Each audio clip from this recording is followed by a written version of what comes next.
오늘 하나님의 말씀의 제목은 예수를 아는 지식이 가장 고상하기 때문이라로 은혜를 나눠보겠습니다. 우리 옆에 있는 분과 힘차게 인사할까요? 오늘 이렇게 인사하겠습니다. 하나님이 함께 하시면 어떤 어려움도 넉넉히 이길 수 있습니다. 이렇게 인사하겠습니다. 시작.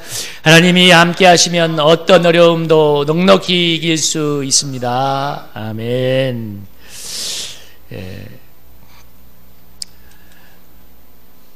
이 문과대 학생들에게 이런 말이 있습니다. 문송합니다라는 말이 있는데, 이게 뭐냐면 문과라서 죄송합니다라는 말입니다. 문송합니다라고 하는데, 왜냐하면 이 문과 인문계열 학생들이 취업이 잘 안 되거든요. 그러니까 취업난이 가중이 되니까 비교적 취업이 잘 되는 학과가 있죠. 공대라든지 뭐 전문적인 의대, 뭐 사대, 상경계열은 그래도 좀 나은 편이어서 인기가 있는데, 인문계열, 특별히 문과계열은 기피 현상을 보이고 있습니다. 그래서 문송합니다, 문과라서 죄송합니다라는 말이 참 자족의 우스갯소리처럼 나온다고 하는데요. 한마디로 인문학은 실용적인 학문이 아니라서 기피 대상이 되는 것이지요. 그런데 현대사회가 날로 과학화되고 더 실용적이 될수록 더 필요한 학문이 바로 인문학입니다. 인생에 대해서, 세상에 대해서, 그리고 또 문학을 노래하고 철학을 논하는 인문학이 더더욱 필요한 게 사실인데요. 근데 사실 이제 현실은 실용적인 걸 원하니까 인문학을 점점 기피하죠. 인문학은 인간의 삶을 정말 풍요롭게 하고 인간다운 삶을 가능하게 해주는 학문입니다. 여러분, 문학이 얼마나 삶을 풍요롭게 하고 시 한 편이 우리의 정서에 얼마나 좋은 영향을 줍니까? 우리의 정신세계에 얼마나 큰 영향을 가져다 줍니까? 영국이 그렇게 자랑하는 셰익스피어, 정말 영국이 무엇과도 바꾸지 않는다고 하잖아요. 여러분, 시장바닥에 순대를 팔고 살아도 셰익스피어를 읽고 감상하는 사람과 그냥 순대 파는 아줌마는 삶의 질이 다릅니다. 이게 인생이 다른 거예요.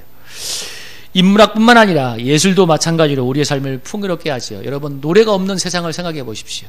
여러분, 우리 예배의 30-40%가 찬양이에요. 음악이 없는, 노래가 없는 세상을 한번 생각해 봅시오. 그래서 우리 학교 다닐 때 요즘 뭐 고등학교는 거의 예체능을 정말 멸시한다고 하던데, 그래 영어 수학만 잘하면 돼, 국어만 잘하면 돼. 여러분, 미술도 체육도 음악도 하면서 사람이 이렇게 이런 예술적인 분야도 여러분 함께 공부를 해야 인생이란 게 이렇게 다채로워지는 거죠. 그 나중에는 다 노래방 가서 노래 부르잖아. 노래방 가서 노래 부르잖아. 여러분, 찬양이 없는 예배 얼마나 딱딱합니까? 노래가 없는 세상 얼마나 몸이 건조합니까? 근데 수학을 풀고 영어를 잘하고 국어를 잘해서 좋은 대학 가는 게 능사가 아니거든요. 이 세상을 살아가는 데서 인문학적인 소양을 갖추는 것은 정말 중요하고 아주 귀한 일입니다. 킬링필드로 유명한 그 캄보디아 공산의 과정에서 그 킬링필드를 연출한 주역이었던 폴포트가 있는데, 이 사람은 가난한 농부의 아들로 태어나서 어렵게 이제 공부를 해가지고 프랑스에 유학을 했는데, 거기서 공산주의 이론을 접하고 공산주의자가 되었습니다.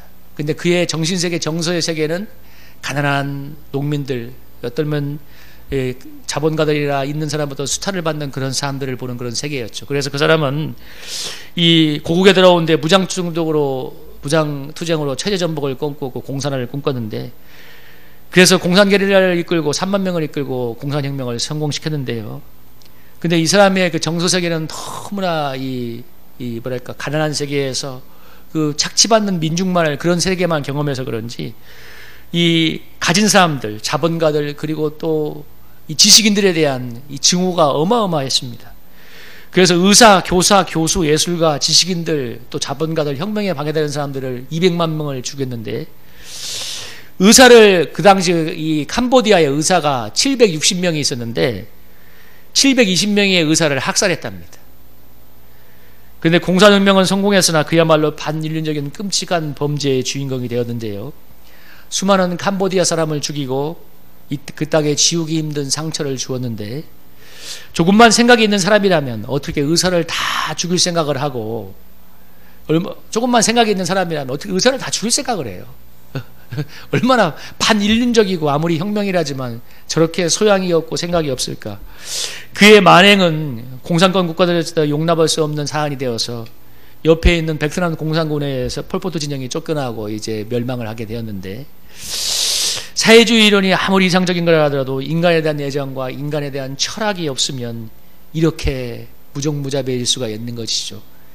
그래서 인문학의 소양은 정말 너무도 필요한 것입니다. 그 사람이 문학도 공부도 해야 되고 좀 노래도 할 줄 알고 그래야 사람이 좀 사람같이 살아요. 너무 돈만 하는 사람, 그냥 일만 하는 사람. 근데 그래서 학문 중에서 사실 이제 인문학이 가장 상위 학문이라고 치는데, 학문을 따지면, 근데 그 상위 학문 중에서 가장 최고의 학문을 철학으로 칩니다. 인생에 대한 이 사유를 하잖아요. 그런데 그 철학 이외에는 최고봉의 학문이 무엇이냐면 신학입니다. 철학 이외에, 그러니까 인문학 중에서 가장 최고로 치는 게 철학이라면 최고 그 다음이 신학으로 칩니다. 신학은 신을 연구하는 학문이잖아요. 신학을 그래서 모든 학문의 최고봉으로 여깁니다. 왜냐하면 신에 대해서, 신이 주는 그 진리에 대해서 연구하는 학문이기 때문이죠. 오늘 바울이 예수를 아는 지식이 가장 고상하다고 얘기하는데, 여러분 우리가 살아가는 세상에서 수많은 지식과 경험들이 정말로 필요하죠. 이런 것들이 얼마나 필요한 것들입니까? 요즘 은행의 ATM 기계, 그 현금 지급기가 사라진다고 하잖아요. 다 스마트 뱅킹이 이제로 하니까. 근데 그리고 또 대면 업무로 통한 오프라인 은행 창구 업무가 점점 사라져서 이런 사람들도 점점 줄인다고 하잖아요. 근데 스마트 뱅킹이나 인터넷 뱅킹에 익숙하지 못하고 또 대면 은행 창구가 필요한 어르신들에게 있어서 ATM 기계가 사라지고 이 은행 창구가 사라지는 것은 참 힘든 일이죠. 근데 세상이 발달하다 보니까 점점점 그런 세상으로 되어 갑니다. 그래서 이제는 뭐 싫든 좋든 간에 어르신든 간에 살려면 평생 배워야 되는 시대가 되었어요. 이제 스마트폰 해야 돼요. 나 카톡 몰라? 그냥 양다되는 거예요. 그래, 뭐 과제, 대학생들이 과제를 할 때도 카톡 방을 만들어서 하잖아요. 이거 하라고. 그러니까 스마트폰이 없고 싶어도 없을 수가 없는 거예요.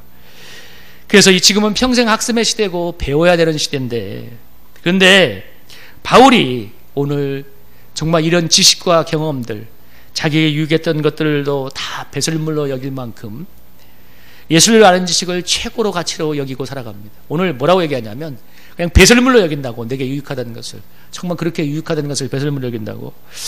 바울이 빌립보서를 쓰 당시 초대교회는 유대 율법자들이 이 성에 행행했는데, 그들은 뭐냐면 구원을 위해서는 예수를 믿는 것 외에도 유대의 율법을 지켜야 된다고 했는데, 그 중에 대표적인 게 뭐가 있냐면 할례를 행해야 된다고 했어요.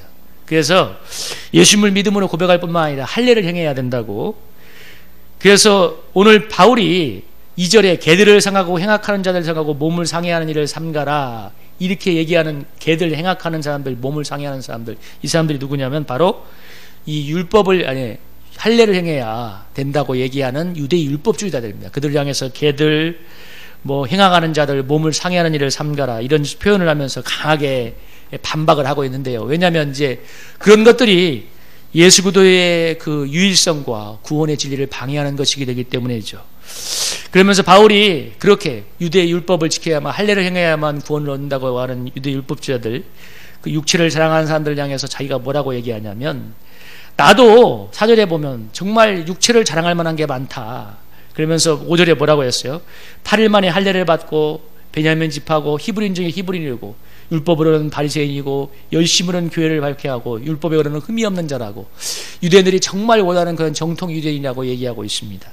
바울이 어느 정도 누구였냐면 8일 만에 할례를 받은 사람이고 베냐민 지파가 이 이스라엘의 정통 지파로 가장 인정을 받거든요. 그 다음에 히브리인 중에 히브리인으로서 그 중에서 이스라엘 사람 중에서 존경받는 바리새인이었다고 얘기합니다. 거기에다가 그는 히브리어, 아람어, 헬라어를 3개국을 정말 잘했고 히브리어, 헬라 철학에 융통하고 또 당시 사람들이 정말 가지고 싶어하는 로마 시민권을 가지고 있었습니다. 그 아버지가 이 다소에서 무역상을 했는데 그래서 굉장히 부자였다고 해요. 그러니까 그는 사람들이 정말 가지고 싶어하는 것을 다 가진 사람들이었어요. 특별히 정통 유대인들이라면 누구나 갖고 싶은 그런 사람이었는데, 근데 이런 것들이, 자기의 유익하다는 것들이 그리스도를 얻기 위해서 해가 된다면 배설물처럼 버린다고 얘기합니다. 여러분, 배설물이 뭐예요? 화장실에 가면 여러분이 버리고 오는 것들이 있죠. 여러분, 우리가 화장실 가서 일을 보고 난 다음에 그것을 버리고서 아쉬워하고 사는 건 없잖아요. 다 시원하다 하고 나오죠. 바울은 자기에게 유익하던 것들, 정말 그렇게 자랑했던 것들, 이것을 예수를 믿기 위해서 해가 된다면 배설물처럼 여기겠다고 얘기합니다. 왜냐하면 예수를 아는 지식이 가장 고상하기 때문에. 그래서 이 자기에게 유익하던 것들도 예수를 얻기 위해서는 해로 여긴다고 얘기합니다. 마치 자기가 라는 태양을 본 사람이 손에 든 초를 버리는 것과 같은 거죠. 여러분, 태양이 떠오르면 누가 초를 켭니까? 초를 버리잖아요. 태양을 본 사람이 어떻게 초를 연연하고 아까워하겠습니까? 마찬가지로 예수를 아는 지식이 가장 고상한 것은 예수님이 태양과 같은 분이기 때문에 그 주님을 아는 지식을 갖게 되면 나머지가 정말 초처럼 보잘것이었고 별것도 아닌 것이죠. 여러분, 우리가 살아가는 삶의 지식들이 분명 우리의 삶에 도움을 주고 그것으로 먹고 살기도 합니다. 참 필요하죠. 스마트폰도 할 줄 알아야 되잖아요. 은행 안 가려면 뭐예요? 인터넷 뺏기도 할 줄 알아야지. 공인인증서도 잘 줄 알고 해야 할 줄 알아야죠. 그러나 이러한 지식들이 우리를 삶에 도움도 주고 돈도 벌게 해주는가는 모르지만 우리를 죄와 죽음의 문제로부터는 결코 구원해내지 못합니다. 여러분, 저의 간증을 하자면 저는 어릴 적부터 술을 드시면서 가족들을 폭행하고 가족들을 돌보지 않는 아버지를 밑을 자라면서 제가 다짐했던 게 뭐냐면 나는 절대로 아버지 같은 삶을 살지 않을 거야 다짐을 했습니다.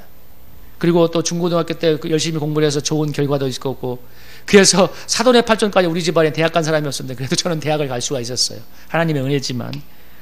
그런데 대학에 들어와서 밀려오는 자유를 만끽하면서 술을 먹었는데 술에 취해 집에 들어가니까 우리 어머니가 뭐라고 한탄했냐면 야, 아버지가 술을 먹고 저렇게 진저리가 나는 걸 보면서 또 술을 먹는가 탄식을 하는 거예요.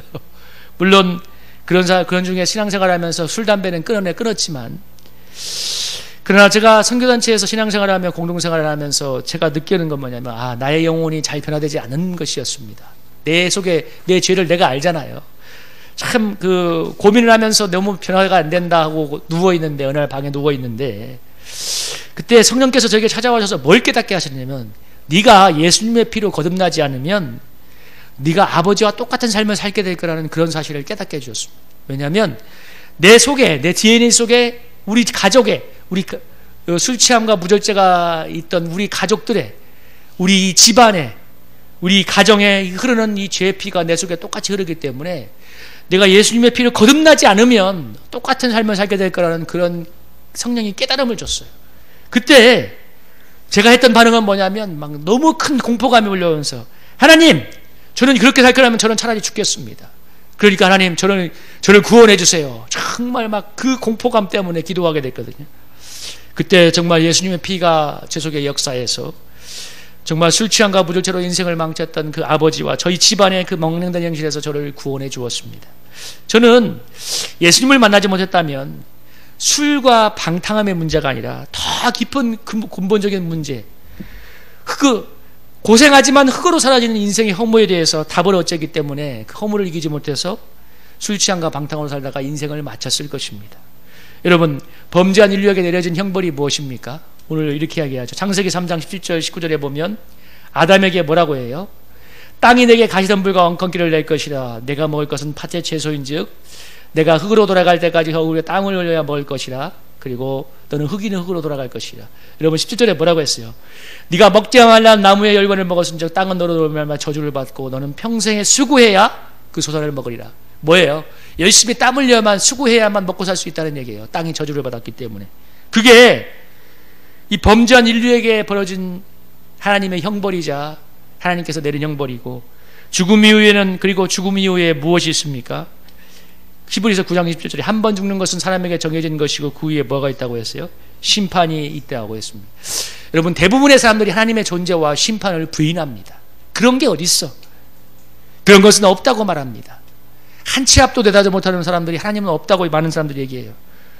뭐 복잡하게 진화론, 창조론 이런 거 말할 필요 없어요. 그냥 하나님 없다고 생각해요. 왜? 그게 편하니까.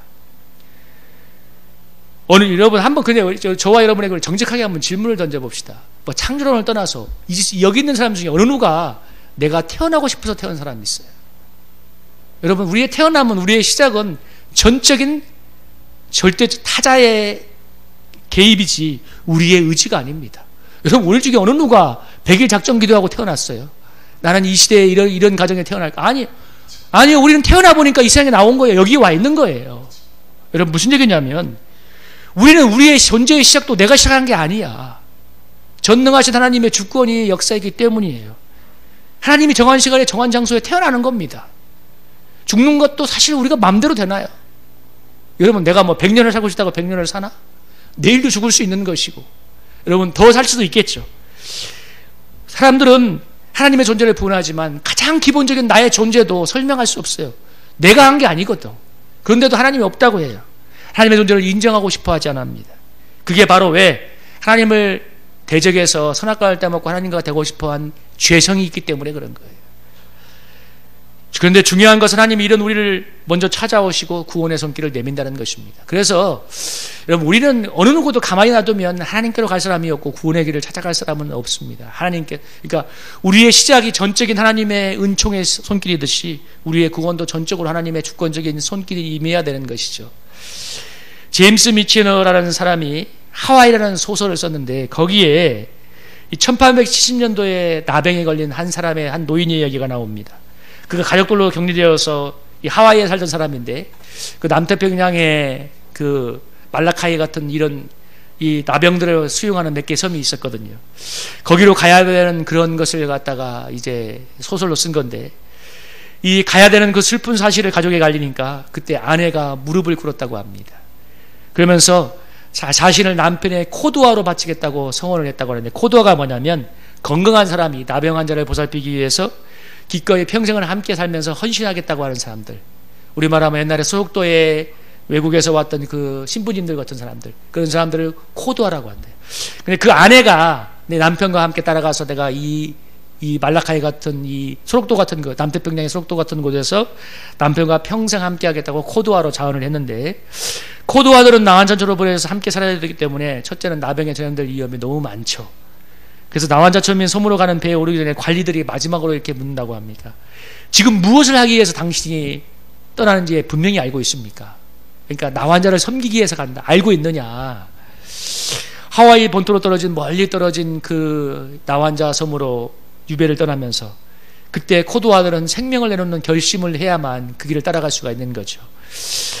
아내가 나병에 걸린 남편을 위해서 코드화가 되겠다는 결심은 결혼할 때 사실 서약한 거죠. 함께 하겠다고 하잖아요. 함께 하겠다고.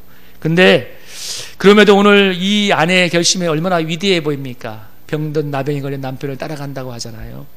여러분, 이 이야기를 하면서 어느 목사님이 바로 예수님이 우리의 코드화가 되셨다는 사실에 대해서 얘기할 때 참 감동이 되었습니다. 여러분, 우리는 나병처럼 사실 죄의 병을 앓고 있잖아요. 근데 우리 이 나병처럼 흉측한 죄로 문드러진 우리를 위해서 예수 그리스도가 우리의 코드화가 되어 주셔서 우리와 이 땅에 오셔도 우리를 영원토록 사랑하는 놀라운 사랑을 보여주고 있지 않습니까? 여러분, 우리가 모두 하나님을 거역하는 죄의 나병에 걸렸다는 사실을 알아야 돼요. 여러분, 제가 아까 하나님을 인정하지 않는다고 했는데, 나병이 어떤 병이냐면, 나병에 걸리면 신경이 무감각하게 해서 사람이 못 느낍니다. 그래서 불을 쬐다가 손발이 타들어가도 모르는 거예요. 아침에 아침에 일어나면 손가락이 떨어지고 발가락이 떨어져 나가도 아픔을 못 느낍니다. 자각 증상이 없어요. 물론 그래도 나병은 증상이 드러나면 뭐 흉측해지는 게 있기 때문에 그런 건 있겠지만 자각 증상이 없는 거예요. 여러분, 사람들이 이 죄의 나병에, 하나님을 거역하는 죄의 나병에 걸린 현상이 뭐냐면, 하나님 없이도 잘 살 수 있다고 교만하며 일생 자기 자신을 붙들며 살아가지만 이 어떤 고통이 와도 못 느낀다는 거예요. 여러분, 이번에 코로나 사태를 보세요. 그 바이러스 때문에 그렇게 난리가 나지만, 바이러스라도 극복하지 못해서 벌벌 떨고 있지만, 여러분, 그것이 하나님께로 나오고는 현실이 되는 건 아니잖아요. 그렇다고 하나님이 살아계셔, 하나님이 필요해 하는 사람들이 몇 명이 있겠습니까? 정말 하나님이 손길을 뻗치는 사람 아니면.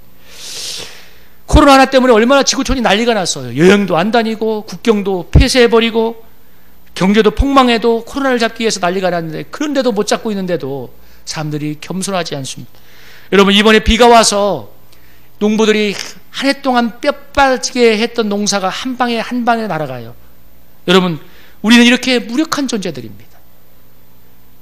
여러분, 우리가 내일 삶에 살다가 사고가 한번 나보세요. 우리의 삶이 날아가는 거예요. 하나님의 은혜가 아니면.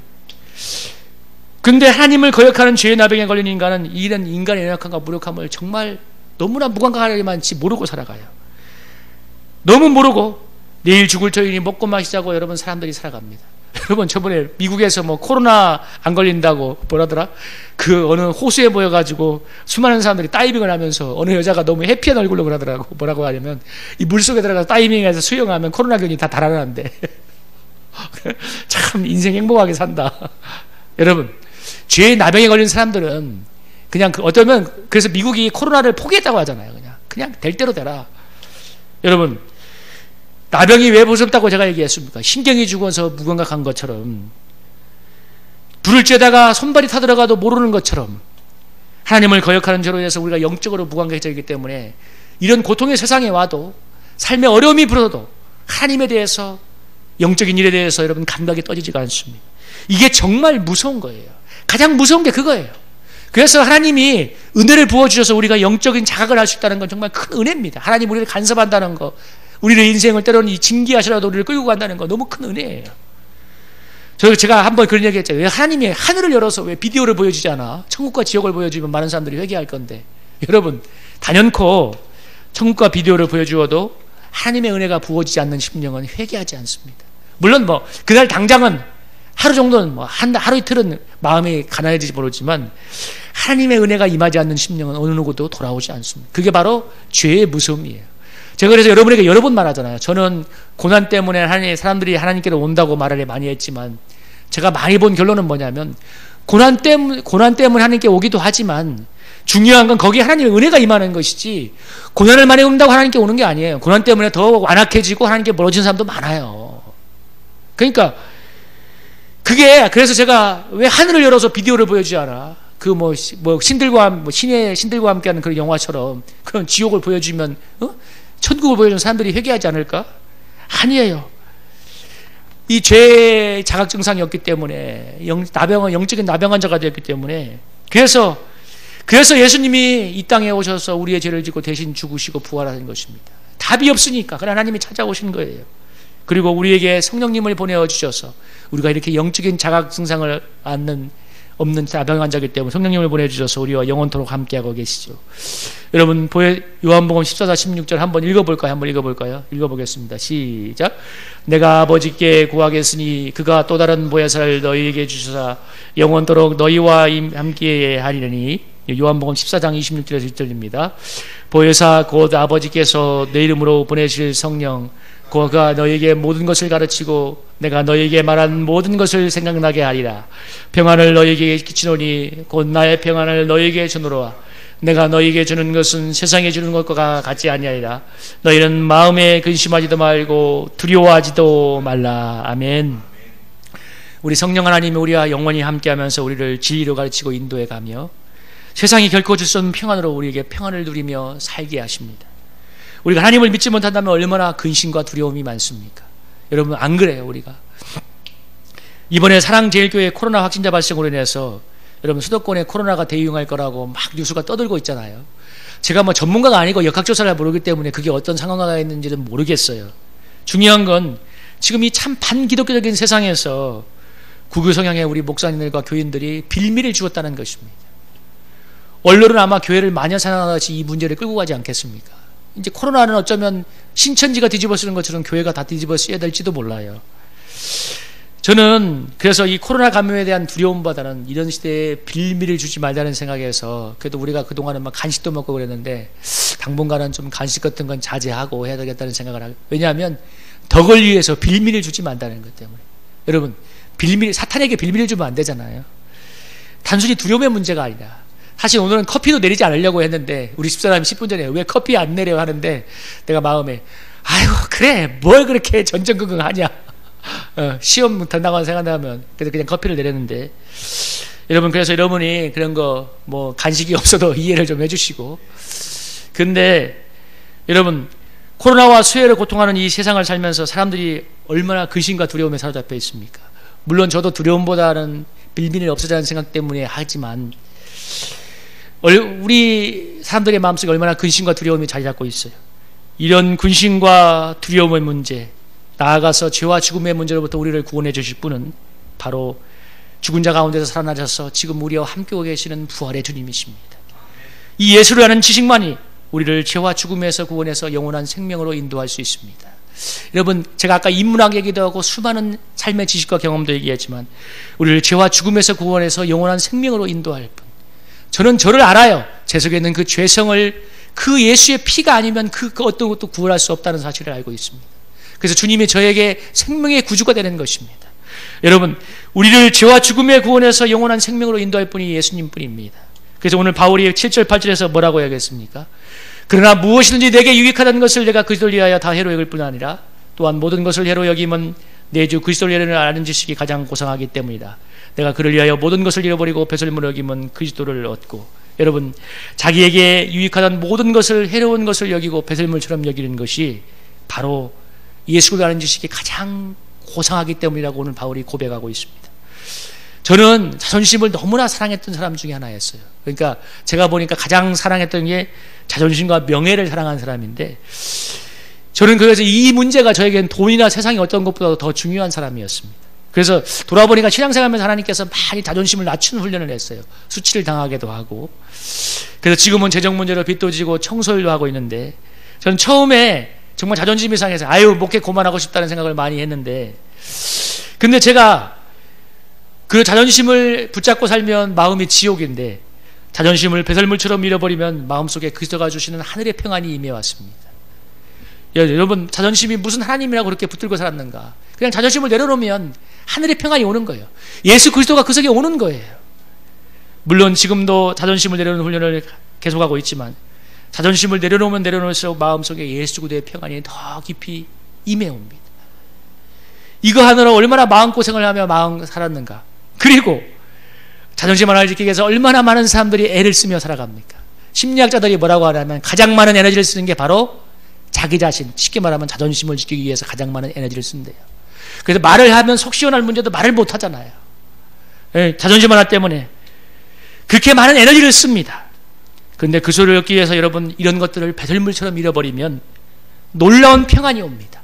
예수 그리스도가 주는 하나님 나라가 우리 속에 임할 줄로 믿습니다. 그래서 사실 버리지 않기 때문에 그런 거예요. 붙잡고 있기 때문에 그런 거예요. 제가 아는 어느 권사님의 그 친척되는 목사님이 상주에서 목회를 잘하고 계신데 꽤 규모가 있는 교회예요. 근데 그 간증을 들었는데 그 교회에 11조를 1,000만 원인가 아니면 몇백만 원인가 하는 장로님이 계시 1,000만 원인가 한다고 들었어요. 근데 그러니까 그 상주는 뭐 시골이라고 하는데 그런 시골에 그렇게 11조 하는 장로님이니까 실세 중에 실세 아니겠습니까? 얼마나 이 교회를 흔들었겠어요. 근데 그 이제 저의 잘 아는 권사님의 그 친척이 이렇게 그 담임 목사로 부임해 갔는데, 이분이 정말 이제 장로님이 뭐라고 해도 하나님만 바라보고 기도만 하면서 주님 뜻대로 목회를 하니까 핍박을 하기 시작한 거예요. 내 말을 안 듣는다 이거지. 그래서 계속 괴롭히다가 어느 때는 어떤 일을 했냐면 담임 목사님도 모르게 부교육자 생일생을 챙겨줬대요. 담임 목사님도 모르게. 쉽게 말하면 담임 목사님과 부교육자를 이제 이간질을 시키는 거지. 근데 그걸 아셨다고 하더라고요. 근데 이분이 그 부교육자 생일 장로님이 이뤄준 부교육자 생일 잔치에 부교육자 생일 선물을 챙겨갖고 갔대요. 그러면서 웃으면서 생일을 정말 진심으로 축하해줬다고 합니다. 그 주위에 있는 누군가가 아유 속도 없어요. 어떻게 거기 가요? 그러니까 이분이 웃으면서 뭐라고 얘기하냐면 목회는 자기를 주장하면 끝이에요. 근데 그분이 하나님이 뭐 은혜 주셔서 지금 목회를 너무 잘하고 있어요. 그렇게 괴롭혔던 장로님 조기 은퇴시켜버렸어.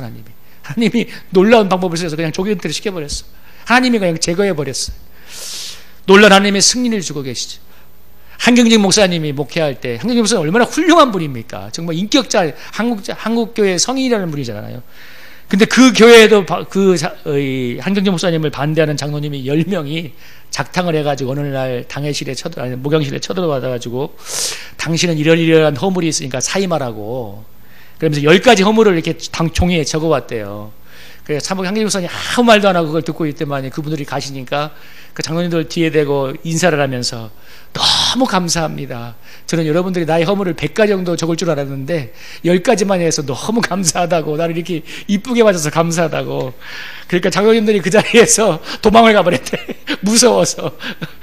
여러분, 근데 한경직 목사님이 한국교회에 얼마나 존경받는 위대한 목사님이고 한국교회 대표적인 영락교회를 부흥시킨 분 아닙니까? 그러니까 여러분, 그 알량한 자존심, 마음에 그 자아에 무엇인가 걸리는 것을 버려버리고 예수 그리스도를 붙잡으니까 놀라운 하나님의 은혜가 임하잖아요. 구원이 임하고 영광이 임하지 않습니까? 여러분, 우리가 그리스도를 얻기 위해서 버려야 할 게 무엇이 있습니까? 내가 정말 사랑하고 유익하다고 여기는 게 무엇이 있습니까? 저는 저의 자존심을 얘기했는데 여러분들도 유익하다고 버려야 될 것이 있다면 그것을 그리스도를 얻는 데 방해가 된다면 여러분 배설물처럼 버릴 수 있기를 기도합니다. 그러면 그리스도를 얻고 놀라운 하나님의 구원을 체험할 줄로 믿습니다. 예수님이 이렇게 얘기했습니다. 여러분 이 말씀 한번 읽고 우리 한번 마치죠. 한번 읽어보겠습니다. 시작. 누구든지 제 목숨을 구원하고자 하면 잃을 것이요 누구든지 나를 위하여 제 목숨을 잃으면 찾으리라. 사람이 만일 온 천하를 얻고도 제 목숨을 잃으면 무엇이 유익하리요? 사람이 무엇을 주고 제 목숨과 바꾸겠느냐? 인자가 아버지의 영광으로 그 천사들과 함께 오리니 그때 각 사람이 행한 대로 갚으리라. 아멘. 여러분 우리가 정말 얻어야 할 게 예수 그리스도라는 사실을 기억하시기 바랍니다. 여러분 뭐라고 했어요? 천하를 얻지만 제 목숨을 잃으면 무엇이 유익하리요? 우리 영혼이 구원을 받지 못하면 무슨 의미가 있나는 얘기입니다. 여러분 그래서 여러분 우리가 예수님을 얻는데 방해가 된다면 여러분 그것이 무엇인지 배설물처럼 버릴 수 있기를 주님의 이름으로 축복합니다. 그러면 예수 그리스도를 얻고 놀라운 하나님의 영광을 볼 줄로 믿습니다. 그런 축복 속에 자는 저와 여러분이 되기를 주님의 이름으로 축복합니다.